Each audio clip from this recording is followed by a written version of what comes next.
Hello everyone.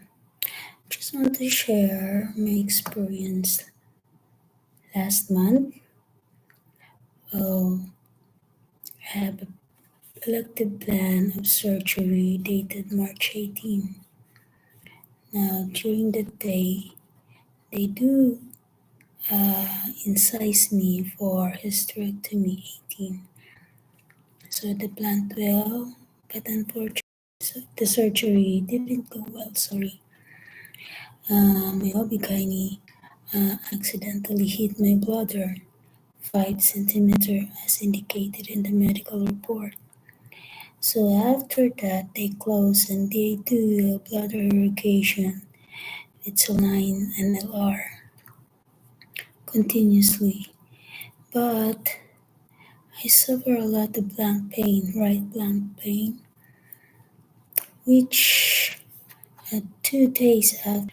So when I complain of severe blank pain, which I can no longer tolerate, they do CT scan with me with IV contrast. And unfortunately, they found out that my urethra was kink, and they said there's a stone in it, both kidneys. So, what they did, they planned to put a stent in my urethra through cystoscopy. But during the procedure, the stent didn't pass through cystoscopy. So, they said they were going to put the stent through what's this? No. Actually, they did ask me to have an option of nephroscopy, which I didn't approve the nephroscopy at the time and still conscious because it will take 3 months and another after 3 months they will remove and then stent will be implanted. After 3 months again, there will be another procedure. So I told them no, stent, DJ stent. So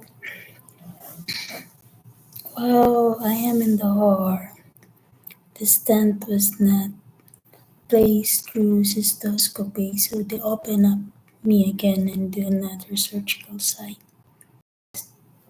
too when they operated me on 22. So I have horizontal and another one bikini style.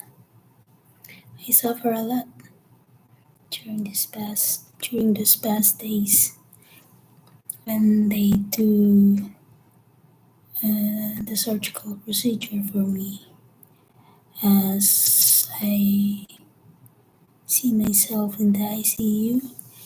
I am hooked with the bag, one bag, one bag of blood, because according to them, when I regained my consciousness, that my hemoglobin was dropped to 8. So I've stayed in Saudi German hospital for almost 2 weeks.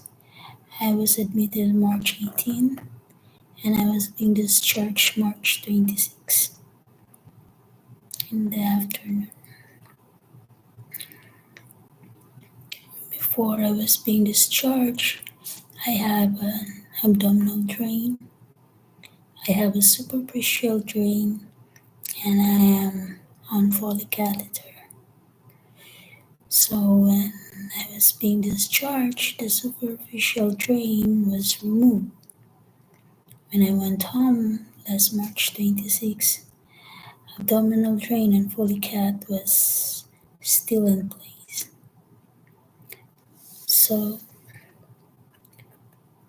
the abdominal drain, is keep on draining outside the tube, and it's so nasty. The output, the serum output and the bag is less than 50, but the serum output outside the tube is a lot. The abdominal drain was just removed last 28 March during my follow-up visit with the urologist. It was the urologist who put the abdominal drain, not the OB-GYN. So now, dated April 8, I still have a Foley catheter. My next follow-up will be on April 14. Plan to remove my catheter, but before they remove, they plan to have a cystogram procedure to check if there is any blockage. And they're not going to do bladder drain before they remove my catheter.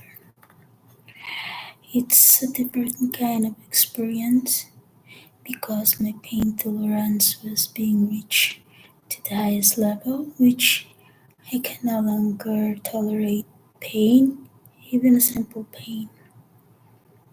Really, it was devastated. I don't want to experience any other pain, physically, mentally, emotionally. It's so difficult. I thought I will not be able to see the light after that incident. Or in fact, I'm hoping this kind of procedure is simple as I think, because I am also a nurse, which I've seen some cases that the patient recovers well. But unfortunately, in my case, there was a mistake done by my OB-GYN, which he hits my bladder. If my bladder was not being hit, I am already recovered as of today. I may not be able to experience such pain. I will have no Foley catheter when I discharge. Still need assistance when I'm taking bath. Everything needs assistance.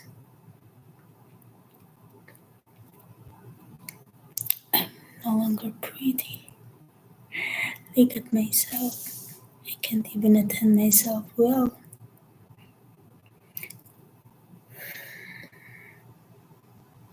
My kids,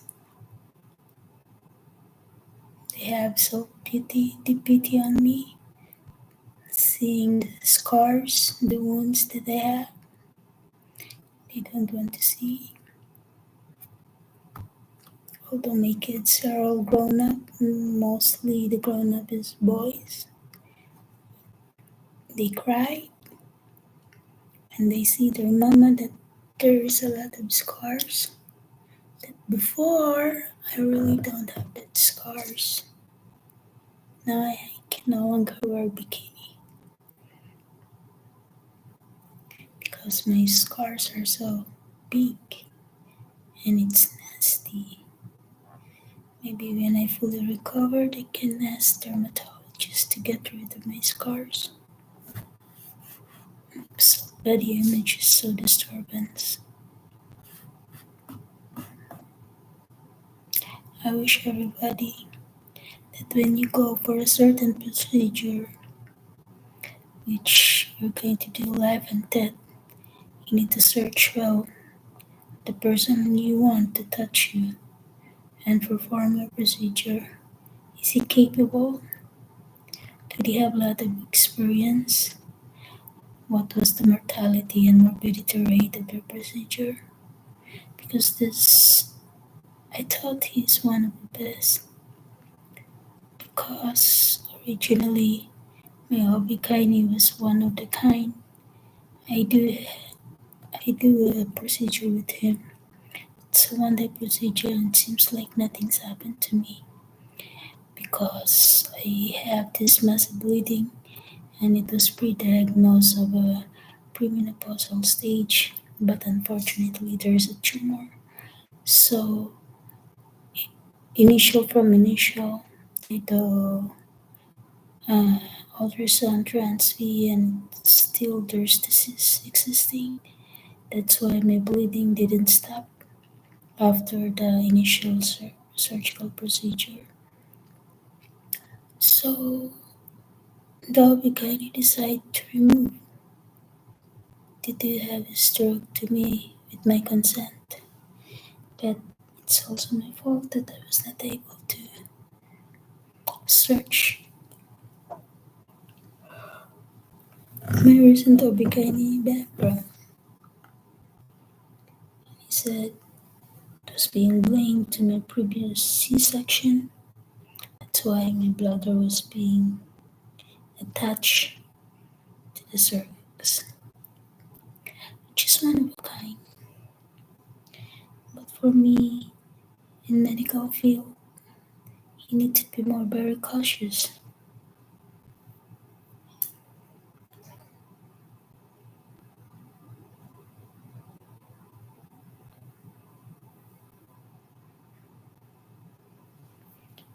Wanna see? This is my uroflowmeter bag.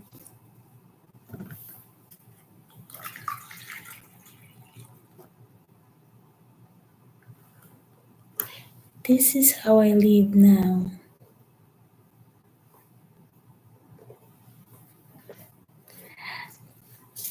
Thank you guys.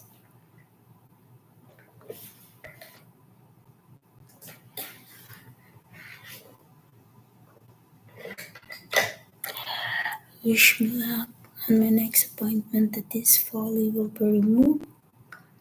Then after that, 3 weeks after the removal of the folly, they're going to remove my stent. Another surgical procedure. Thank you for watching. Look at my bed. See, I have a trapeze to help me navigate myself from side to side, up and down, because my abdomen is still not reduced. Each day I measure my abdomen and it's still 38 inches. See, still huge.